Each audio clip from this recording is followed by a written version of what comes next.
Assalamualaikum warahmatullahi wabarakatuh. Perkenalkan, nama saya Putri Priyatin, calon guru penggerak angkatan 11 yang berasal dari SMK Negeri 6 Jakarta. Pada kesempatan kali ini, saya akan membawakan demonstrasi kontekstual modul 1.1 dengan tema pemikiran filosofis Ki Hajar Dewantara, pendidikan yang berpihak pada murid. Baik, selanjutnya, pemikiran filosofis Ki Hajar Dewantara ini saya maknai menjadi 6 poin utama. Yang pertama yaitu tujuan pendidikan. Tujuan pendidikan dalam hal ini adalah menuntun segala kekuatan kodrat yang ada pada anak agar mampu mencapai keselamatan dan kebahagiaan yang setinggi-tingginya baik sebagai individu maupun anggota masyarakat. Ini yang dimaksudkan bahwa anak harus merasa merdeka untuk dirinya dan merdeka untuk orang lain. Kemudian, Ki Hajar Dewantara juga mengaitkan bahwa pendidikan anak harus sesuai dengan kodrat keadaan, di mana kodrat keadaan ini dibagi menjadi dua, yaitu kodrat alam dan kodrat zaman. Kodrat alam itu sendiri berkaitan dengan sifat dan bentuk, yaitu kekuatan potensi atau keadaan diri yang secara alamiah melekat pada diri masing-masing anak. Kemudian yang ketiga ada kodrat zaman, di mana kodrat ini berkaitan dengan isi dan irama, yaitu kekuatan, potensi ataupun keadaan diri yang berubah sesuai dengan kondisi sosial, budaya masyarakat, atau perkembangan zaman.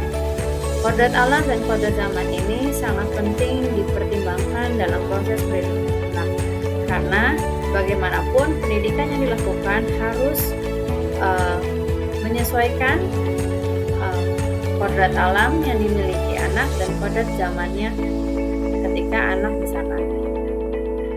Yang keempat, poin yang keempat yaitu peran guru. Dalam hal ini, peran guru adalah menjadi pamong atau fasilitator yang memberikan arahan kepada siswa agar dapat mewujudkan perilaku yang berkarakter melalui olah pikir, olah hati, dan olah rasa. Nah, hal ini dikaitkan dengan peran guru untuk menebalkan perilaku baik anak sesuai dengan konteks sosial budaya di daerahnya masing-masing. Misalkan di tempat saya mengajar, kebetulan di Jakarta Selatan,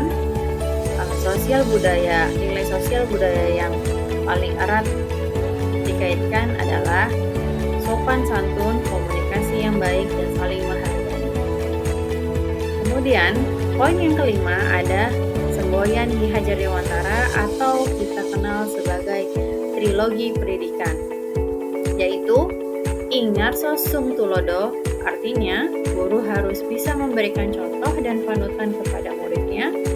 Ingma dia mangun karso, guru harus bisa membangkitkan semangat dan dalam diri murid untuk terus belajar. Tuturi Handayani, artinya guru harus memberi dorongan atau motivasi kepada anak didiknya. Nah, semboyan ini yang selalu kita gaung-gaungkan sampai saat ini ya dalam proses pendidikan yang dilaksanakan sekarang.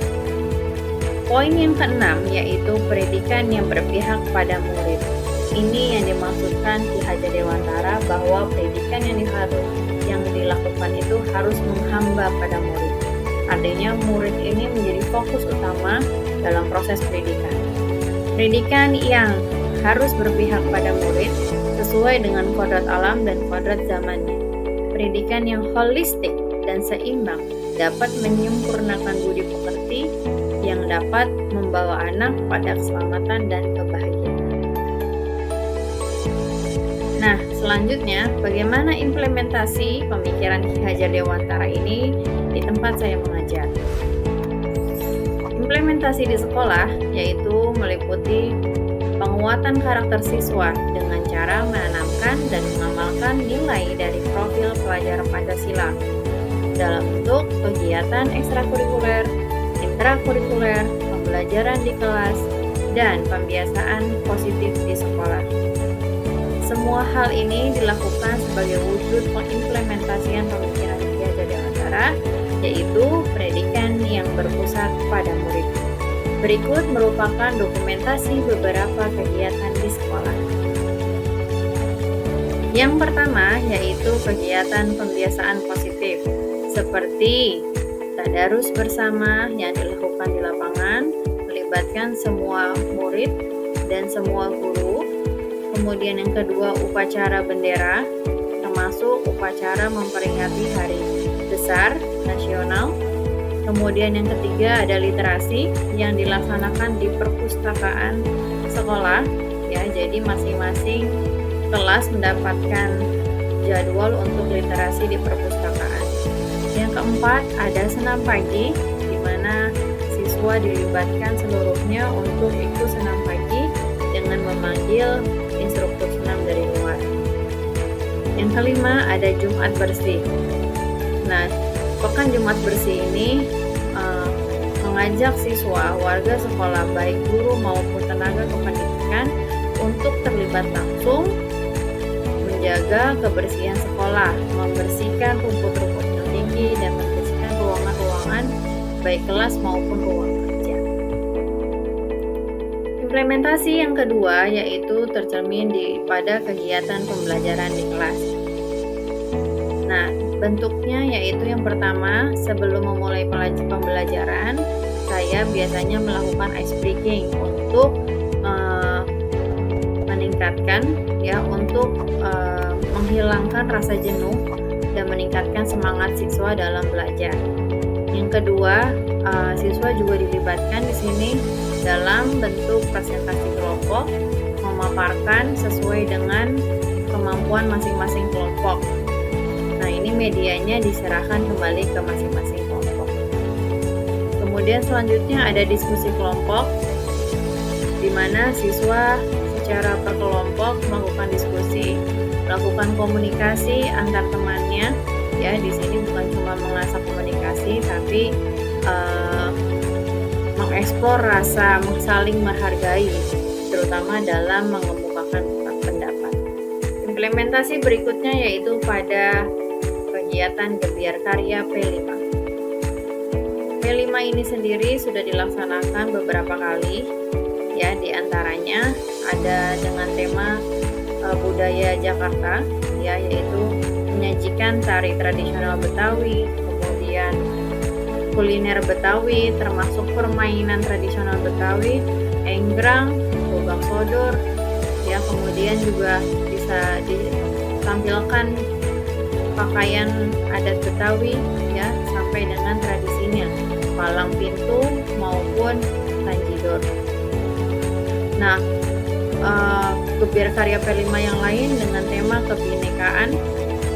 Nah, ini menampilkan anak-anak dipersilakan untuk menampilkan budaya yang mereka ingin kenakan bajunya.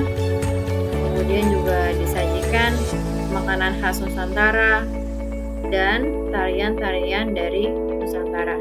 Dalam Gebiar Karya P5 ini bukan hanya melibatkan siswa, tapi semua guru juga terlibat langsung di dalamnya. Implementasi pemikiran Ki Hajar Dewantara yang lainnya terlihat dari kegiatan ekstrakurikuler yang diselenggarakan di sekolah. Di SMK Negeri 6 Jakarta ada 15 ekstrakurikuler.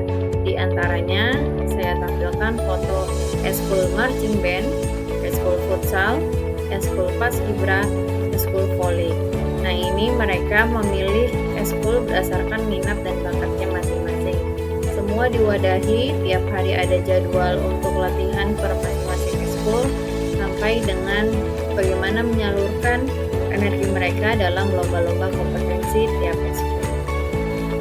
Baik, setelah tadi ada 6 poin utama, kemudian bagaimana implementasinya di sekolah. Tentu dalam hal ini ada tantangan dan solusinya. Tantangan dalam hal ini yang pertama, perilaku murid dan karakter murid yang variatif menimbulkan pembelajaran yang dilakukan belum maksimal hasilnya.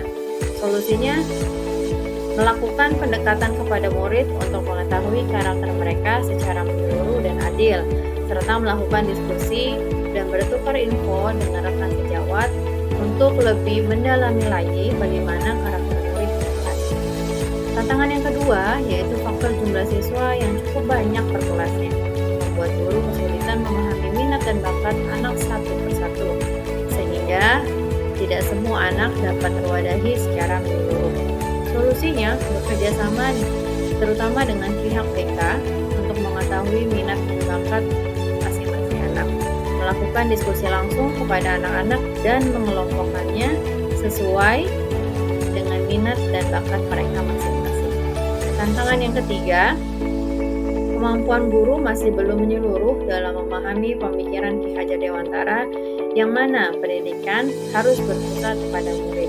Solusinya, menambah wawasan dan terus belajar dari berbagai referensi keilmuan, mengembangkan keterampilan yang dimiliki, ikut pelatihan dan pendidikan terutama ilmu tentang perkembangan anak.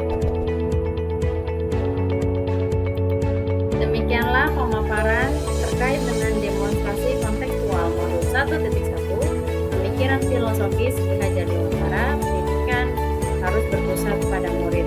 Semoga apa yang saya paparkan bisa bermanfaat bagi orang banyak. Terima kasih. JGP Angkatan 11 pasti berkualitas.